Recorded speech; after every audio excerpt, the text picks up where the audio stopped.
Get 5 coffins ready. Hey everybody, welcome to my guide for Xbalanque. Xbalanque is a very unique hunter in SMITE, having abilities that resemble other hunter abilities but aren't quite the same as how Xbalanque does things. Xbalanque's builds are the typical hunter fare for whatever's meta at the time. He's a real mana hog, so he'd like to go Transcendence if he can, but these builds aren't always viable and you'll suffer in matchups if it's not the meta build at the time. You'll also notice that Xbalanque goes a lot of attack speed. This is because Xbalanque, unlike most hunters, doesn't have a way to increase his attack speed, nor do his abilities do a ton of damage, so a power pen build doesn't work either. More on that later. As for relics, yeah, it's just beads and ages. Boring, but it works. That's actually a lot like Xbalanque's passive. Xbalanque gains 5 physical power for every 1500 damage he does, capping at 9000 damage, meaning he can get up to 30 power for free.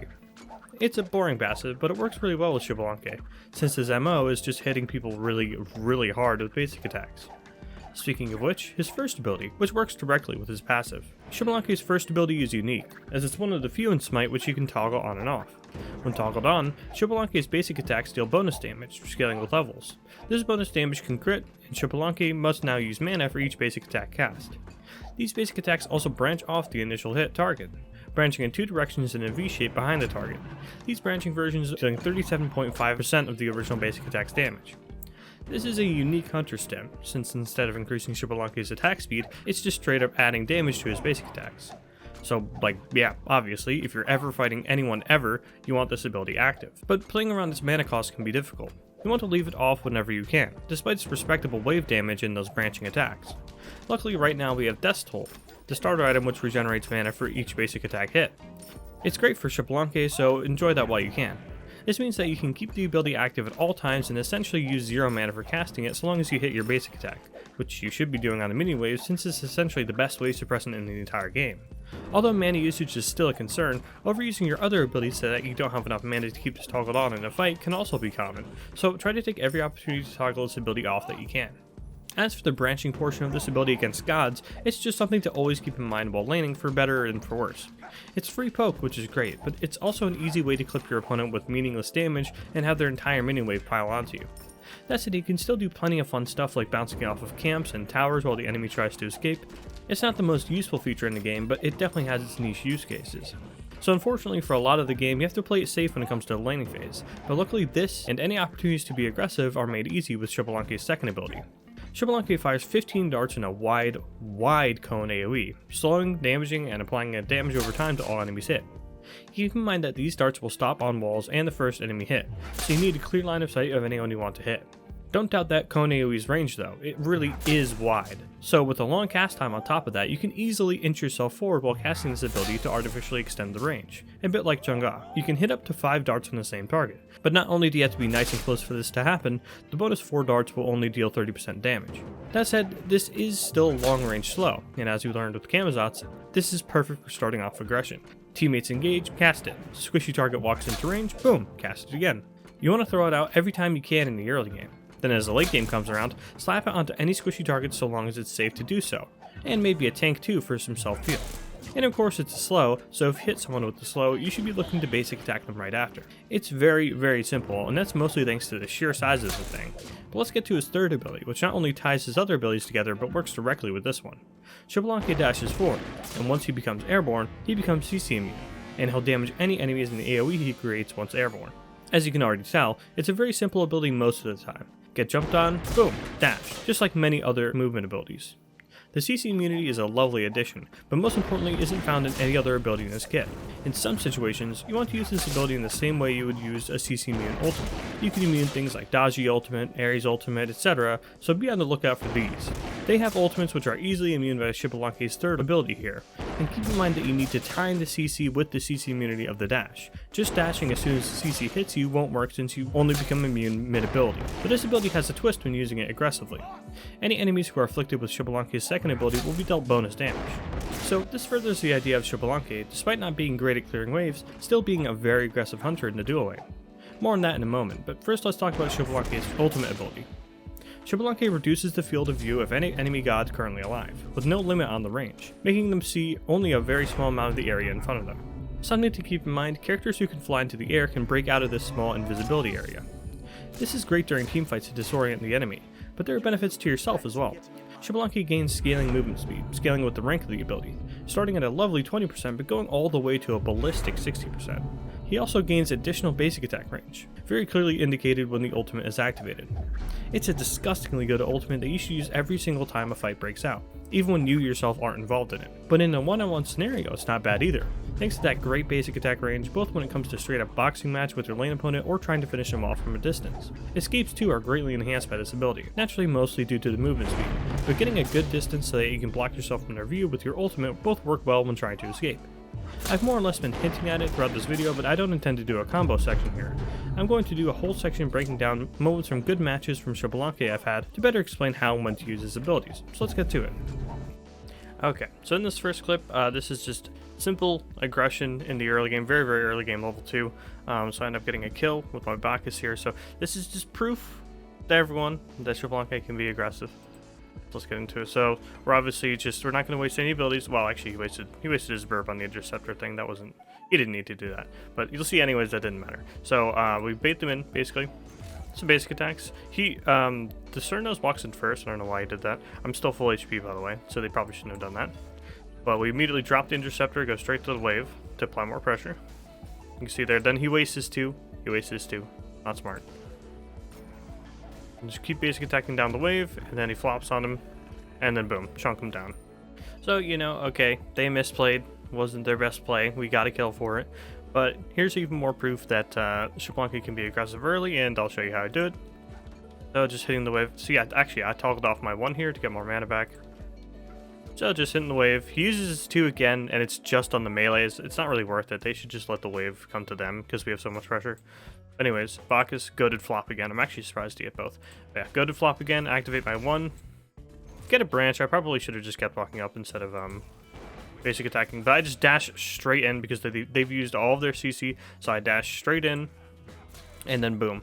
Use my 2 after that, and I actually hit both with that, and completely chunk out the cab. Flops on them. Again, probably didn't need to basic attack. I could have just walked up. I could have 2'd first, but I wanted to get in range to get multiple darts on someone. Like the Geb there. I could have focused the Cernos a little harder, but to me it was just like the Geb was a little lower, so I wanted to go on him instead. So pretty basic stuff really. It's just like if you can't clear the wave, just ignore the wave. So this one's actually a twofer. This is me killing an on her twice. Not a flex, just saying. So I think this guy was a little low because he was being very aggressive onto my tower. He'd actually already solo killed me once already, but he was really aggressive on my tower, tried to force it, couldn't get it, so he's going to his attack speed, and I'm going to punish him for this. So you see I already have my 1 popped, and just 2 basic attacks. Yeah, I don't choke my basic attacks here. Dash straight in. He aegis his late, which was a little goofy. I didn't have to ult there. I ulted for perpetuity basically. So essentially I just ulted for the movement speed because I was assuming he was going to leap away, so I felt like I was going to need the movement speed and basic attack range to go and kill him, but turns out I did not need to. It was just sheer Xbalanque damage. I had other solo kills in that other game that I've been touching on, but this one I was actually down a kill, so I wanted to show one where I wasn't bad. Okay, just warning, I choke a few autos here. Please don't unsubscribe when you see that. But basically, he gets really aggressive. I was like, okay, he tried to force the tower once. He's going to force it again. So I walk right in front of it. He tanks a tower shot. I 2 him. And I just 3 to clear the wave, clear the rest of the wave. So at this point, my 2 and my 3 are completely maxed. So I know if I 3 the wave, it's going to kill the wave. So 2 him, basics. I shoot out to the side, so I'll be less likely to be hit by one of his basic attacks. I didn't really touch on that in the script. You can really control where you go in the air by the direction keys. A few basic attacks. Boom, slithering in. Force his jump out. Ult, choke a bunch of autos, but I still get the kill. Look at this! Yet another guy taking my tower. Okay, happens a lot in Xbalanque. You lose wave pressure with Xbalanque. But I can still kill people, that's for sure. So, gonna try and punish him here. And this is an example of using the ultimate to finish someone off. Of course, start with the 2, always start with the 2. Get the bonus damage with the dash, as many allies as I can, and then ult, boom. I feel like that kind of didn't hit, but let's just ba-chow. So there's an example of finishing someone off with the ranged basic attack on the ultimate. Okay, so this last one here, special one, okay? Get ready. And I think I'm just going to let the clip play out first, and then I will do commentary after.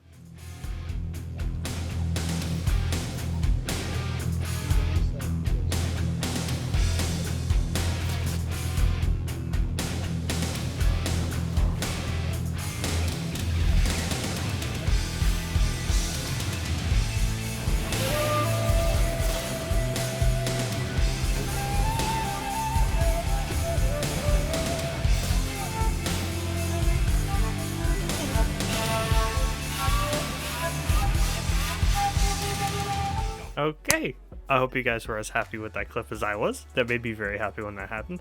To be fair, I was pretty fed at this point. 5-2 on Xbalanque is absolutely massive. It's like getting ahead on Artemis. It's just like, bro, when that character's ahead, a lot of the weaknesses start to fall apart, and it becomes really hard to deal with them. Same deal with Xbalanque, but as you can see there, I still did use all of Xbalanque's tools, and that's why I saved this clip for the last, because I just used absolutely everything. Of course, the Bacchus came in, he was goated. He made a really good rotation. As soon as he saw the Fender, he started rotating. So props to him. It wasn't all me, but let's break it down. So get jumped on by Fenrir. I know I'm pretty strong at this point. He actually has a level on me. He wasn't behind or anything, but I'm just like, I'm Xbalanque. I'm pretty sure I win this, especially considering he doesn't have any minions to stand behind or anything. He's going to eat my full 2, my full 3, and all of my basic attacks if I don't choke. So, and I full devos, so I'm pretty sure I can win this. Especially considering his main damage, because he's leveling his brutalize, so he's basically just charging at me to damage me. So I start backing off when I see the Geb and the Cernos as well, but still keep on basic attacking the Fenrir. Of course, I get a little bit of lifesteal off of that as well anyways.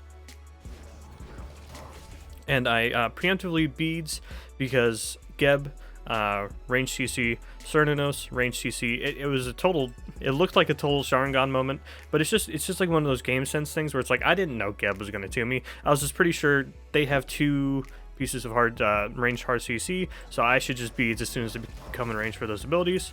I just start basic attacking, basic attack the minions for lifesteal. And then as soon as the 3 comes down, the reason I dashed through as soon as the 3 went in, I could have 3'd this way, like away from them, in order to, you know, just get some distance. I'm a hunter, right? But I wanted to dash in for the extra damage because frankly, I have the Aegis, so I can bait out with Aegis. So I dash through for the CC immunity as well, because you're CC immune into 3, so I break the slow off of the Anubis 3 as well, so I'm not slowed anymore. Dash straight through, get the 3 on everyone. You can see I jiggled in the air a little bit there. Bars. And that was another Sharingan moment. I'm very aware that Anubis has wrap, so I'm pretty sure if I go straight and then boom, dive back to the right, I'm going to be able to avoid that wrap. Boom. And then I get bolted. And as soon as I get bolted, I start mashing Aegis. You know, when Geb was gonna ult was a big question mark. I was just like, alright, so I should probably just let the Geb ult me, and then I Aegis afterwards. Hopefully I'll be able to live through that. You can tell the Anubis didn't have ult anyways. So my 2's coming back up again. So get some distance this time, and then turn around and use the darts. You can see there I did the thing I was talking about in the video where I swooped a little bit over because the cone is so wide. I was able to hit everyone while I'm swooping, and I use the ultimate because they're getting split up a little bit by the Bacchus. So that's when I know, okay, I can use the ultimate, use the movement speed to keep on backpedaling. And bam! Get the kill on all of them, and only choked 1 auto. But that 1 auto, it would have been perfect if I hit that auto. For ability leveling, you want your 1 at level 1, your 3 at level 2, and your 2 at level 3. From there you want to max your 2, your 3, then your 1. You of course level your ultimate at level 5, but hold off on leveling it until your main abilities are all max level. You can fiddle around with putting an extra level or 2 into your 1, leveling your 1 over your 3, and so on. But what you see on screen here is what I found to be the best mix of mana management and damage. Xbalanque isn't a bad god, he's just different. He has strengths and weaknesses like any god, but his functionality is different from pretty much every other god in the game, so it'll take some time to get used to. He's a relic of a time when god designs were exceptionally experimental, when the devs were still trying to figure out what style of characters would work best in SMITE. And Xbalanque, for all of his pitter-pattering in and out of competitive relevance, he has at least proof of concept that an ADC with a straight basic attack damage stim, CC immunity on a regular ability and not his ultimate, and a teamfight defining ultimate could all work in one kit. we've seen his ideas sprinkled throughout later God releases, which ends up leaving Xbalanque himself as a bit of an enigma having this all at once. He's a weird god that'll take some getting used to, but at the end of the day, once you understand what he's trying to do in the laning phase, as well as in teamfights, you're still left with an okay laner and an insanely strong teamfighter come late game, thanks to that absurd damage with the full passive and the leveled up first ability with its basic attacks. And a well-timed ult, oh, get out of here. Easily one of the best ways to punish the enemy team for splitting up. It's so good. So give Xbalanque some time to adjust to, and you've got a great 1v1 god for the dual lane, as well as a smacking good late game hunter too, whose only weakness really is getting ganged up on in the early to mid game before his build really starts coming online. That's all I have on Xbalanque for now. Thanks for watching.